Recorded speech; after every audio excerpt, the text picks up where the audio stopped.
This is Bloomberg Law with June Grasso from Bloomberg Radio.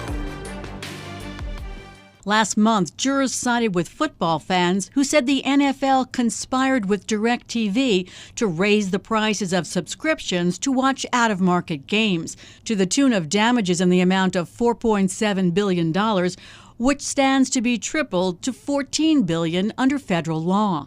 Well, the NFL is asking a federal judge to toss that verdict, in part accusing jurors of relying on a made-up methodology to come up with damages the league called nonsensical.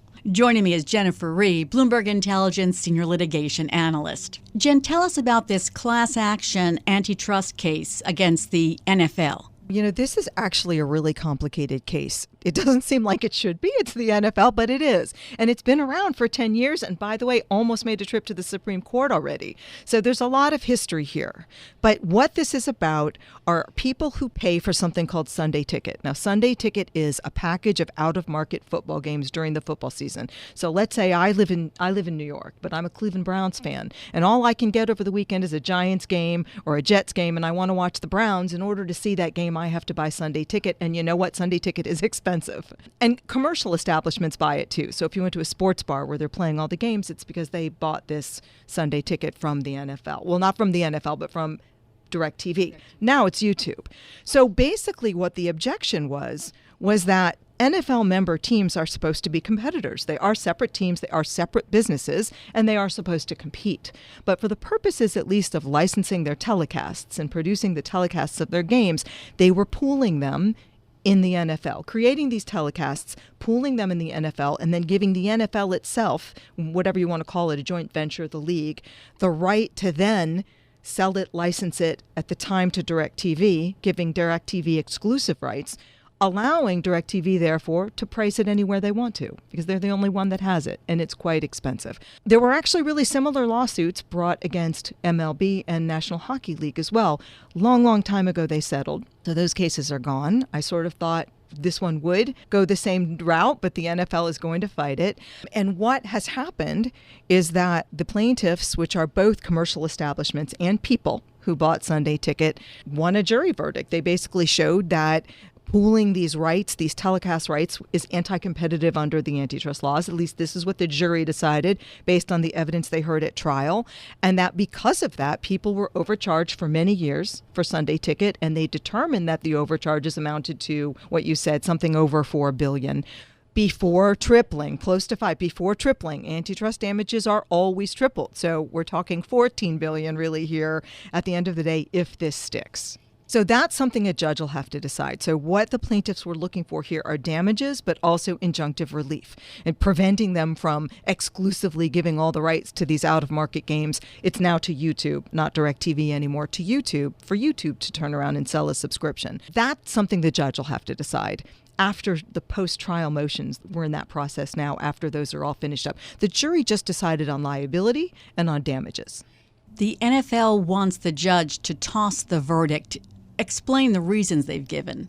So the NFL's making a lot of claims here that, first of all, that based on the evidence presented, the jury's finding was simply irrational. That first, they're indirect purchasers. They're not direct purchasers. And that's a weird little antitrust thing, right? A long time ago, the Supreme Court said only direct purchasers of a product can sue under the federal antitrust laws. And they're saying they didn't buy this from us. They bought it from DirecTV.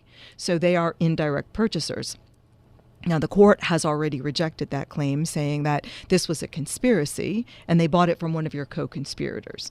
But what the NFL said is they did not provide evidence in trial that there was a conspiracy or that DirecTV was a co-conspirator. You need what's called a conscious commitment to a common scheme to be conspirators. And it is complicated. And that the NFL teams might have gotten together to pool all of their telecasts and give those telecasts to the NFL for the NFL to do with them what they would. DirecTV wasn't a party to that. They separately have an agreement with the NFL, but they weren't a party to this overall conspiracy. And so they're saying this simply isn't evidence that there was. And without DirecTV being one of the co-conspirators, plaintiffs become indirect purchasers and they didn't have standing here. So that's one thing that they're claiming. They're basically really challenging sort of across the board everything that was decided. They're also saying something else quite complicated. There was a law passed in the 1960s called the Sports Broadcasting Act. And what that act did, Congress passed this act to say NFL has an exemption from Section 1 of the Sherman Act. Section 1 is the conspiracy law, right, that is being alleged in this lawsuit for purposes of pooling telecasts to get together and organize as a league and get those games on air for the people that are interested in those games. The catch is that the SBA said for sponsored television, and sponsored television is free television. It's television that existed in the 1960s that we all forget about now, where you just have an antenna on your TV and there are commercials and you don't pay a thing, right? You've got your antenna, free TV, because it's supported by advertising, and that's where the revenue comes from. So it was limited to sponsored telecasts, and this is not a sponsored telecast. CBS and Fox, which air Sunday games. At least it's a little bit different now, but at the time, the history of this, when the allegations were being made, it was CBS and Fox that would do the telecast for the regular Sunday games that we could all see our in-market team at home. They are basically over-the-air stations. They're not cable networks, right? So they're saying the Sports Broadcasting Act applies to our pooling of all the teams coming together and pooling their rights to these telecasts, giving them to the NFL to let CBS and Fox air them on Sundays. May not apply to DirecTV, which is paid for subscription, but it does apply to the other one. And the judge here and the jury here improperly said that the Sports Broadcasting Act doesn't apply. So there are a lot of complications to this case. It's antitrust, so I expect complications. But didn't the judge rule on some of these before trial? So the judge did. There was a summary judgment motion. The judge's hands were a little bit tied. And the reason is because the judge actually dismissed this case on a motion to dismiss. It was a different judge. The judge has changed in the course of the litigation because it's been going so long. But the case was dismissed. This is how it took a route to the Supreme Court. You know that that's very early. Complaints filed. The defendants say there's nothing in this complaint that alleges any kind of facts that would mean that the law has been violated. Judge agreed, dismissed the case. It went to the Ninth Circuit on appeal, and the Ninth Circuit reversed. The NFL sought a review by the Supreme Court. Supreme Court, interestingly, didn't take the case, but Justice Kavanaugh issued a statement along with not taking the case, basically saying he agreed with the NFL's position and practically inviting the NFL to come back and try again in front of the Supreme Court should they lose. So that, June, is the reason I'll tell you I think they have a very good shot on appeal here. No matter what, it's going to end up at the Supreme Court again, and the NFL has at least one vote there to take the case. They got one, and maybe they'll get there. So the reason that the judge is a little bit tied is because when the Ninth Circuit ruled, the Ninth Circuit said, no, we don't think the SBA applies, Sports Broadcasting Act. We don't think they're indirect purchasers here. So the judge kind of went back and looked at that and said, all right, I need to kind of align with what the Ninth Circuit has already said, and I'm going to put this in front of the jury. The judge on a summary judgment doesn't decide if there's liability, just decides if there are enough facts that it should go before a jury to decide. And he said, yes, it should go before the jury, and the jury decided what we all know. It would be a big step for a judge to toss out a $4.7 billion verdict. Might she just knock it down? I think there's a good chance here. And the reason is because it seems a bit arbitrary. If what the NFL is saying is true, and it sounds like it's correct, it seems like the jury, rather than going with what the plaintiff's experts models said they should do with respect to damages, came up with their own calculation, maybe on their iPhones with their calculators. It's a very strange damages determination. It looks like what they did was took the list price for Sunday tickets, somewhere around $250 for the season, something like that. And then the average actual price paid. People get discounts, they get coupons, they get specials, and they get sales. So what the experts had shown is the actual price paid, the average is around $120 somewhere in there. And what they did is they took the list price and they subtracted that actual price, that difference, that $199 or so, they considered that the overcharge, and they multiplied that by the number of subscribers. That's quite arbitrary in antitrust, because antitrust damages should be in a but-for world, if this anti-competitive conduct were not taking place, there was healthy, appropriate competition, what would the price have been? And you look at that price, and then you look at how much more was paid over that. That's your overcharge, not the difference between the list price and the actual average price paid. So it seems a little arbitrary. It seems a little disconnected to the alleged anti-competitive conduct. And I do think there's a shot here at the judge saying, okay, they may have determined liability, but the damages decision doesn't really make sense, and we need to do something with that. Is there a possibility that they could settle this whole thing and avoid retrials and appeals on and on? They absolutely could settle, which is what I thought 5 years ago would happen. Because, MLB and NHL settled really quite easily. All they did is what plaintiffs wanted. They offered up a la carte options. So instead of forcing people to buy for a very high price the entire season of games that they may not want, they allowed them to pick and choose teams. So I live in New York. I'm a Cleveland Browns fan. It would let me just say, I just want to buy Cleveland Browns games. I don't want everybody else's. And let me do that for a reduced price. And this is what NHL and MLB did, and it seems to have worked out really well for them and really well for fans. So this case provides the perfect example for why Google did not want a jury trial.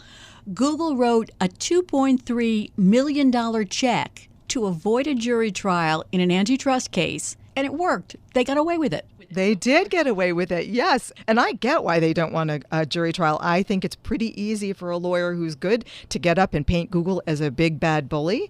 And that's happened. Epic Games versus Google, essentially what happened. And the jury ruled against Google in that one. And we're waiting to see what the remedy will be there. But what they did is normally the Department of Justice, the United States, has to have a bench trial because you only have a right to a jury trial if you have monetary damages. So this is an unusual case where the DOJ said, we used Google's products. This is about Google's adtech products. So it's this software that basically connects digital advertisers and digital publishers together, and you pay Google to use them. DOJ said, we have agencies that advertise, use these products, and therefore we're overcharged. So not only do we want injunctive relief here with this case, we have damages, and so we have the right to a jury trial. So a lot of litigation has happened, right? We're not at the beginning. We're getting near trial here. So we've had a lot of expert reports submitted. We've had summary judgment motions filed. And the U.S., the Department of Justice's experts came in and said, here's what we think the damages are. And here's our range, our low range and our high range. So Google took the highest range that the DOJ's own experts said could possibly be the damages, trebled it because under antitrust, damages are tripled, and even added prejudgment interest. Basically as much as they could possibly have gotten if they'd gotten a jury verdict for damages, and they paid that. And it basically made the damages claim moot. And that's what the judge said. She said the DOJ actually had already sort of sanctioned this range by their own experts, said this is the range, right? Because the DOJ kind of came back and said, no, the damages are higher than that. And the judge said, no, you really already kind of accepted this as your top range. They've paid it. Your claim is moot. And there was some legal precedent for that once the damages are paid, the claim becomes moot. And once it becomes moot, all you have left is your injunctive relief request. And that has to be before me as a judge in a bench trial. And so that's how we're going to proceed. Okay, stay with me, Jen. Coming up next on the Bloomberg Law Show, more about Google's 3 high-profile antitrust trials in the past year. Plus, the Biden administration is cracking down on mergers from mattresses to handbags. I'm June Grasso, and you're listening to Bloomberg. How much did Google want to avoid an unpredictable jury trial in a high-stakes antitrust case? Well, it wrote out a check for $2.3 million to ensure a judge would decide the case against it rather than a jury. The Justice Department is looking to break up Google's multi-billion-dollar ad business that publishers and advertisers use to buy, sell, and service video and display ads online. And Google was taking no chances with a jury. I've been talking to Jennifer Rhee, Bloomberg Intelligence Senior Litigation Analyst. So, Jen, explain how Google accomplished this. What they did is normally the Department of Justice, the United States, has to have a bench trial because you only have a right to a jury trial if you have monetary damages. So this is an unusual case where the DOJ said, we used Google's products. This is about Google's adtech products. So it's this software that basically connects digital advertisers and digital publishers together, and you pay Google to use them. DOJ said we have agencies that advertised, use these products, and therefore were overcharged. So not only do we want injunctive relief here with this case, we have damages, and so we have the right to a jury trial. So a lot of litigation has happened, right? We're not at the beginning. We're getting near trial here. So we've had a lot of expert reports submitted. We've had summary judgment motions filed. And the U.S., the Department of Justice's experts came in and said, here's what we think the damages are. And here's our range, our low range and our high range. So Google took the highest range that the DOJ's own expert said could possibly be the damages, trebled it because under antitrust, damages are tripled, and even added prejudgment interest. Basically as much as they could possibly have gotten if they'd gotten a jury verdict for damages, and they paid that. And it basically made the damages claim moot. And that's what the judge said. She said the DOJ actually had already sort of sanctioned this range by their own experts, said this is the range, right? Because the DOJ kind of came back and said, no, the damages are higher than that. And the judge said, no, you really already kind of accepted this as your top range. They've paid it. Your claim is moot. And there was some legal precedent for that once the damages are paid, the claim becomes moot. And once it becomes moot, all you have left is your injunctive relief request. And that has to be before me as a judge in a bench trial. And so that's how we're going to proceed.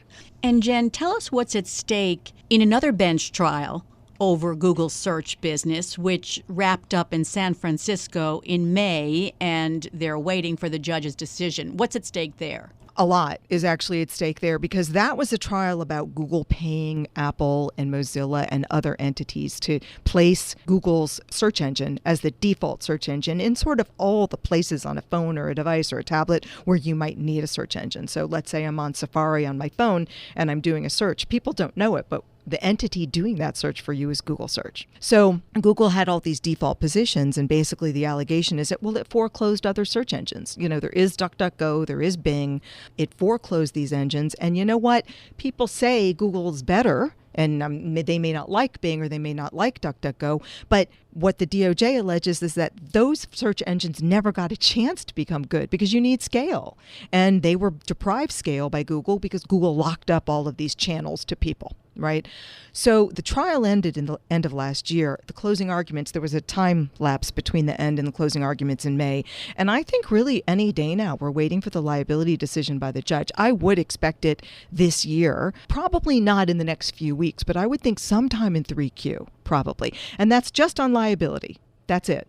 And the third antitrust case was with Epic Games, which Google lost. Tell us about where that stands. It's a private case, Epic Games versus Google. This is about the Play Store, where we all download. If you have an Android phone, you download your apps through the Play Store. If you have an iPhone, you do it through the App Store. So Epic Games has challenged both Apple and Google, two separate trials, because Epic Games wants access to Android and iOS. They want to have their own App Store. They want to be a third-party App Store on those phones so people can go in, buy the apps, install the apps from Epic Games Store. And they also want to be able to use their own payment processor. So if somebody did buy an Epic Games game or make an in-app purchase through the Play Store, Epic Games can process that payment rather than being forced to do it through Google. And they did win that. They did not win as against Apple. That trial is also finished, but they did win before a jury with respect to Google, and we're now in the process of waiting for the judge to tell us what the remedy is going to be there. And I think he's going to force Google to allow other app stores on the Android devices. Yet another reason why Google doesn't want to face a jury. And whatever happens, Google will appeal. And Google will appeal, absolutely. Let's now go to what I call merger mania, or the FTC trying to stop merger mania. These cases were interesting because I didn't realize that there was a market for accessible luxury handbags and a market for premium mattresses. So let's start with the FTC suing to block Tempur Sealy's acquisition of mattress firm for $4 billion, which would bring together the U.S.'s biggest mattress seller with its largest mattress retail store. So here the FTC is defining the market as a market of premium mattresses. Is there really a market for just premium mattresses? You put your finger exactly on the crux of the issue in almost all merger challenges. It's always about what we call that relevant market, the way the FTC or DOJ defines the market, because that can be dispositive, right? And they figure out a way to define it in a manner that makes that market concentrated. right? So if they say premium mattresses here, it creates an issue for this deal. If it wasn't premium mattresses, you probably would have a lot more competition from online sellers, because what the FTC says is that when people buy a mattress online, let's say from Amazon or anybody else, they tend to buy the beginner mattresses, starter mattresses, they call them. They're lower priced, much lower priced. But people who are ready to spend the money for a really good premium mattress, you get a little older, your back starts to hurt. You need that good mattress. This made me think that I need a new mattress, by the way. I started thinking about that. You're going to spend a lot of money. You want to go in and you want to lie down, touch, feel, see that mattress, and you need brick and mortar to do that. So they've defined this premium mattress market, and I think you are exactly right that the outcome of this very much could depend on whether or not they can prove that that is an appropriate relevant market and whether the judge accepts that, because it really limits the competition, both in terms of who's making those premium mattresses and who's selling those premium mattresses. So this is a vertical deal. Do vertical deals usually get challenged? Well, today, yes. For the 30 years before this administration, no. So explain a vertical deal first for those not up on antitrust lingo. So vertical deals are two companies that don't compete with each other in the market, but they're at different levels of distribution. So often it's like this. It's a company that makes a product and then a company that sells the product, or maybe a company that makes the product, company that distributes the product, right? Two different levels, same product chain, supply chain. And for many, many years, sort of the orthodoxy was that vertical deals way more pro-competitive than harmful, because they actually can really reduce costs for a company that's now becoming vertically integrated. Vertical integration for a company can create efficiencies within that company. It can reduce costs. There's something called, believe it or not, elimination of double marginalization. I believe that. I won't even get into that. I don't even want to hear about what it is, but... And the main issue with vertical deals is that it can allow the merged firm to foreclose rivals, right? A rival might need access, like to mattress firm, to sell your mattresses. I've got to get my mattress in that store. Otherwise, I don't really have a good way to get to customers. So foreclosure is fairly easily fixed, remedied just by a promise, signing on the bottom line to the Department of Justice or FTC that, as a condition to allowing us to go ahead and close this deal, we promise we won't discriminate against rivals. We promise we'll treat them as the same way we treat our own products, et cetera. And that's the way these deals got closed for years and years and years, right? They didn't really get challenged, but they often had behavioral remedies like that. This FTC came along and said, you know what? Part of the problem we have in so many industries in our country and high prices is because we allowed so much vertical integration for the last 30, 40 years to take place. And vertical integration is much more harmful than the orthodoxy would say it is. That we're learning that it's actually harmful, even though there was a school of thought that it was more pro-competitive. And we're going to challenge. And they have been good to their word. They've challenged quite a few vertical deals. So has Tempur Sealy offered any remedies? So apparently they have. It's really vague. They haven't been at all clear. There isn't very detailed public information about what they've offered up. Apparently they've offered some supply agreements to some of the companies that are concerned about losing an outlet. I think, Serta Simmons is a big competitor with premium mattresses, a company called Purple. They both sell currently through Mattress Firm and are afraid that they won't be able to, or they'll be discriminated against. They've got some supply agreements, apparently. We're willing to sell some Mattress Firm stores, but the FTC has said it's insufficient. There's very little detail about what it is they've offered up. The FTC voted unanimously to block the deal, and so you had the two Republican FTC commissioners voting to sue to block, which is meaningful to me. I was going to say unusual, but meaningful is a better way of putting it. I think it's meaningful because one of them made a point, Melissa Holyoke made a point, a concurring statement saying, look, I'm voting to sue, although I tend to... She basically laid out the old orthodoxy that vertical deals are not deals between competitors. They tend to be more pro-competitive. Usually they're going to be fine, but in this case, I think there's substantial evidence that the intention of Tempur Sealy in buying Mattress Firm is to block out its rivals. This deal has been in limbo since it was announced in May of 2023. Yes. What's the timing here?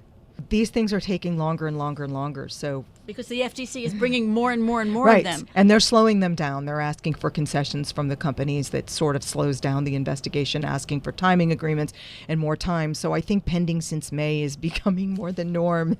Look, they have time worked into their agreement to get through the initial FTC lawsuit in federal court. The FTC always brings two suits. right? They bring a suit in federal court asking just for a preliminary, a temporary block on closing the deal, because the main suit they bring is internal before an administrative law judge at the FTC. It's called a Part 3. And that's the lawsuit that is intended to determine whether the deal actually violates antitrust laws.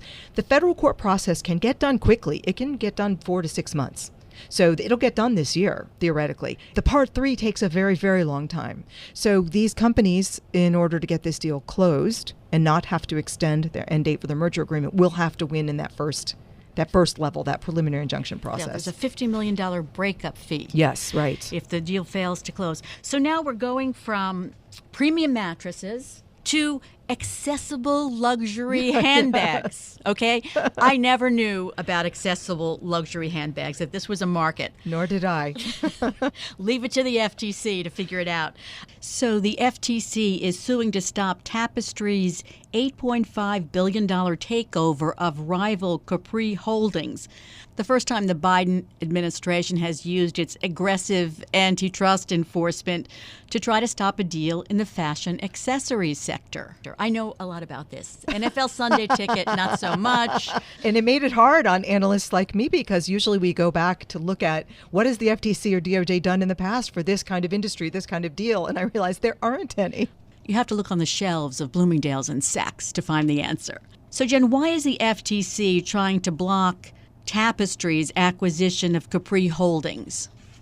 So, I think a lot like the Tempur Sealy mattress firm deal, what they're saying is it's a lot about the documents. I think the similarity between the two cases is that it seems that the FTC is saying there are a lot of documents that support our case in these matters. I think back to when the DOJ challenged AT&T and Time Warner. It was unbelievable how few documents there were introduced in court that actually supported the DOJ's theory. But here, we've heard that there are a lot of documents. And in particular with Tapestry and Capri, what they're saying is that the companies themselves have a lot of ordinary course documents that suggest they really only view each other as their primary competitors, and that they price against each other, they move against each other. If one goes on sale, the other one does. If one raises prices, the other one does. And that they really kind of disregard all the other fringe, sort of what we called accessible luxury handbags.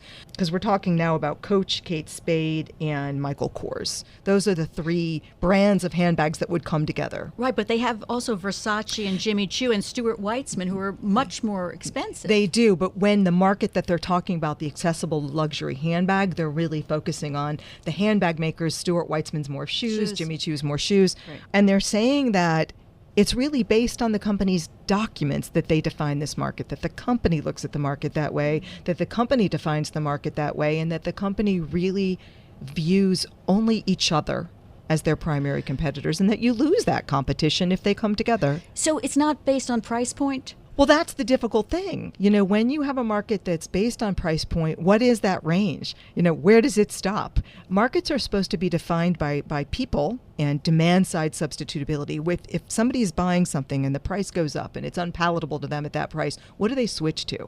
So you have this situation where you've got handbags priced a little lower, you've got handbags priced a little higher, and you have consumers that might go either direction. And so I think it becomes very hard to define the contours of the market. And in fact, early on, the defendants asked the judge to force the FTC to define the contours of the market, and the judge said, no, I'm not going to do that. I mean, Tapestry is saying that it's trying to get the Michael Kors brand back on track, and that this would help that. Well, part of getting Michael Kors back on track means raising prices for Michael Kors. So I think that it probably isn't really going to be a great defense. It won't necessarily be considered a great pro-competitive, legitimate business justification for the deal, if that is what the documents show, that the intention would be to increase prices. We've talked before about this very aggressive antitrust enforcement policy of the Biden administration, whether it's the FTC or the Justice Department. Are they being too aggressive at this point? Too aggressive is an interesting question, because I think in my mind I'd say yes, because I think they should be picking and choosing what they're fighting, maybe with a little finer tooth comb. But I think Their position is so few deals over the last 40 years have actually gone through litigation and been challenged. We don't have precedent. We need court decisions. And if we want to push the antitrust laws, if we want to expand them out, and we want to reach some of these conglomerate deals and some of these vertical deals that have just constantly been cleared with remedies and are not challenged at all, we've got to get to court. And to get to court, you have to sue. And so to them, this is what they're attempting to do, and that's where all the lawsuits are coming from. Have they been successful in litigation? It's been mixed. In the beginning, it was rocky start, I think, for the FTC, not so much for the DOJ. And now it's quite mixed. I would even say 50-50. I think that the FTC has a good shot with the upcoming challenge to Kroger and Albertsons and their deal. I'm not so sure about the Tapestry Capri. I mean, based on what we talked about, I think it's very difficult to define that market. I think it's difficult to say that entry is tough for luxury handbags. I mean, you get somebody carrying your bag on TikTok and, you're good to go, right? Through the roof. I think Tempur Sealy Mattress Firm is difficult because it's a vertical deal, but if the documents look the way they sound like they look, they have a good shot there too. So as we're coming toward the end of Biden's first term, we may see that their record gets better. They may turn it around. We may be getting some decisions in the fourth quarter this year that turn them around and put them more on the winning side than on the losing side. Always fun, Jen. Thanks so much. We get an education in antitrust law whenever you're on. That's Bloomberg Intelligence Senior Litigation Analyst Jennifer Rhee. Boeing will have a felony conviction if it follows through on an agreement with prosecutors to plead guilty to criminal conspiracy to defraud the United States in connection with approval of its 737 MAX before two of the planes crashed, killing 346 people in 2018 and 2019. The storied U.S. plane maker has apparently made the calculation that admitting to a crime is better than fighting the charge and enduring a long public trial. However, the plea deal is not a sure thing. Relatives of some of the passengers who died have indicated they'll ask a federal judge to throw out the agreement, which they say is too lenient considering the lives that were lost. Nadia Milaron, whose daughter died in the Boeing MAX crash in Ethiopia in 2019, says the families want a jury trial. When you have a trial, you get witnesses and you can bring up evidence. And so by Boeing pleading guilty, they don't have that process happening. So that's not what the victims want. That's not what the victims' families want. A federal judge in Texas will decide whether to approve the deal or not. Joining me is Andreas Munoz, a litigation partner with Romano Law. What does it mean when a company pleads guilty to a felony? No one is going to prison, so what's the import?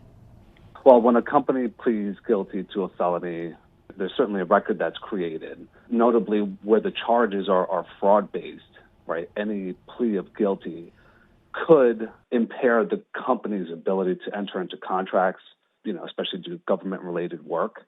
And so there is, some negative impact there. You're right. No one is really going to jail, but, there are penalties associated. There's, oftentimes fines as well. And so that's really the impact of a criminal plea on the company. And tell us about this specific plea deal. In this plea deal, which is a deferred prosecution agreement, which basically is sort of an informal probationary agreement between the government and Boeing. Under this deal, Boeing will be pleading guilty to a felony and also, is promising to abide by certain requirements and obligations. For example, the payment of a pretty hefty fine. Boeing will also be obligated to have an independent monitor appointed to monitor their certain operational aspects. They will also be required to, I believe, invest about $400 million to improve and implement additional safety protocols so that, future accidents are avoided, in other words. This is an update to the 2021 settlement that the company not engaged in wrongdoing for a 3-year period, which it broke. Why is the government entering into this? Is it because they're not going to get much more if they go to trial? Because it sounds like Boeing is a bad actor. So the upside for the DOJ, and you're right, we're here because of that 2021 agreement, and the DOJ is alleging that they've breached that agreement. And now we're facing another deferred prosecution agreement. With that being said, there's a huge upside for the DOJ. First, it's another commitment by Boeing to, as part of essentially the conditional plea, to pay the fine, to install the monitor. But the bigger upside for the DOJ is that it avoids the prosecution and actual trial of these charges, which, as I'm sure you know, a trial is just inherently unpredictable. Is it odd that part of the plea deal is that the Boeing board of directors meet with families of the victims? I don't know what the purpose of that is. I believe the purpose of that was to appease, the victims' families.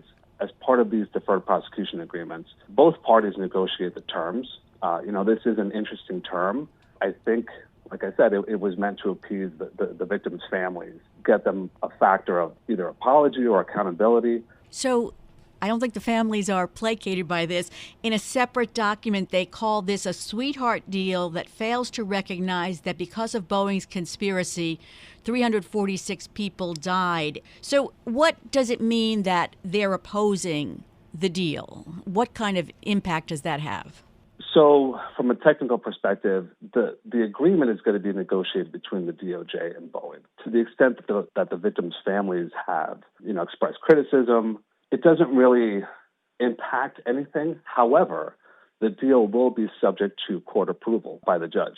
And in that sense, the family's opinions or perspectives could be considered by the judge, and it might be a factor in denying the terms of the agreement. So could part of the reason why the plaintiffs' lawyers, the lawyers for the families, don't want a settlement is because they wanted more to come out at trial that they could use in their own case?